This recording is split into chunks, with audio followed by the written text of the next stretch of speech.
You want to hear when Jesus came to my house? Yes. All right, this is absolutely true.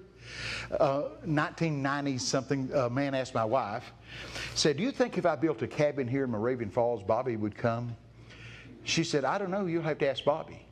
So this man came and asked me, said, "Bobby, if I build a cabin here, will you come and stay some?" I said, "I don't know, I'll have to ask Jesus." So I asked Jesus if and he said yes. So I told the man yes. They built a cabin. Tens of thousands of people have seen this cabin because of what I'm going to tell you about it. They built a cabin, a nice little cabin up in the woods. Wasn't any houses built there on this property then. Matter of fact, when the man was going to buy the property, he brought me and my wife onto that property. He said, "Now, we're going to ask God for a sign to see if this is what we're supposed to build." So we're there, and I see an angel jump from one tree to another, and then he hid himself in that tree. So I said, "I saw an angel jump from this tree to this tree, but now he won't show himself. So let's ask for a sign." So I said, "Lord, give us a sign." When I said sign, up the hill, up the side of the mountain, a wind comes.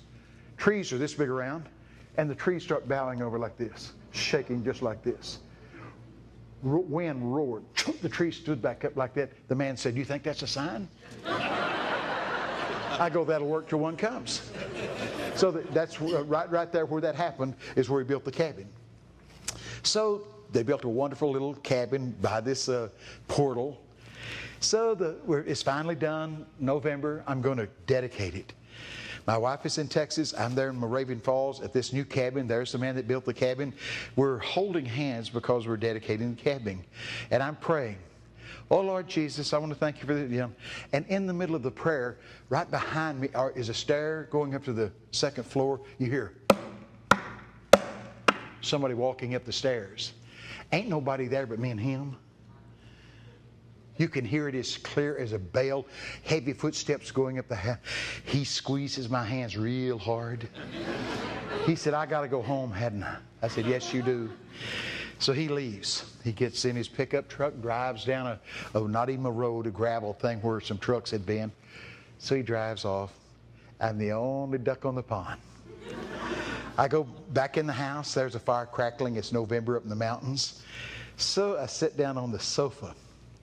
And I'm just sitting there, and I hear a noise out on the front porch. Nobody else is around there.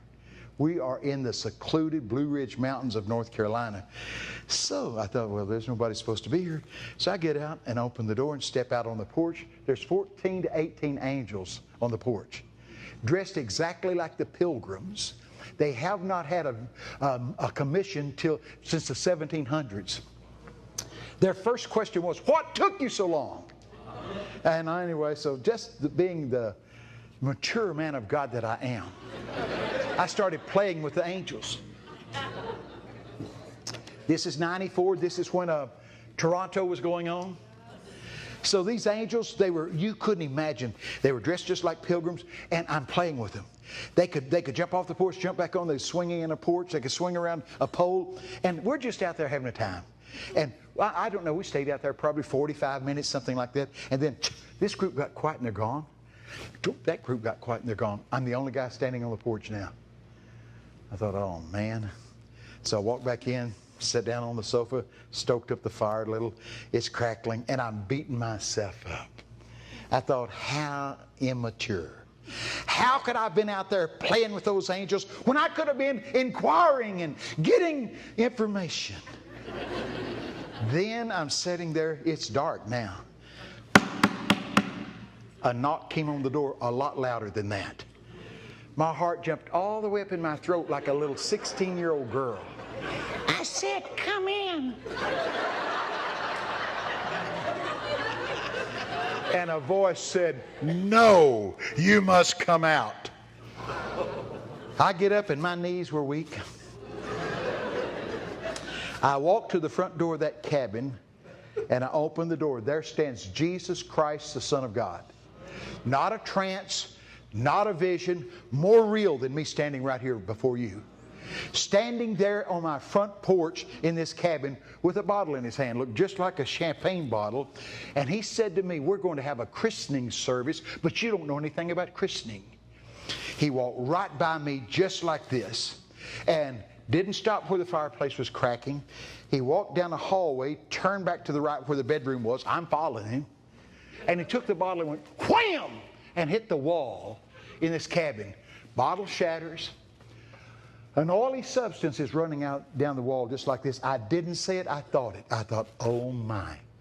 How am I going to explain to the man that built this cabin the first night his wall's destroyed?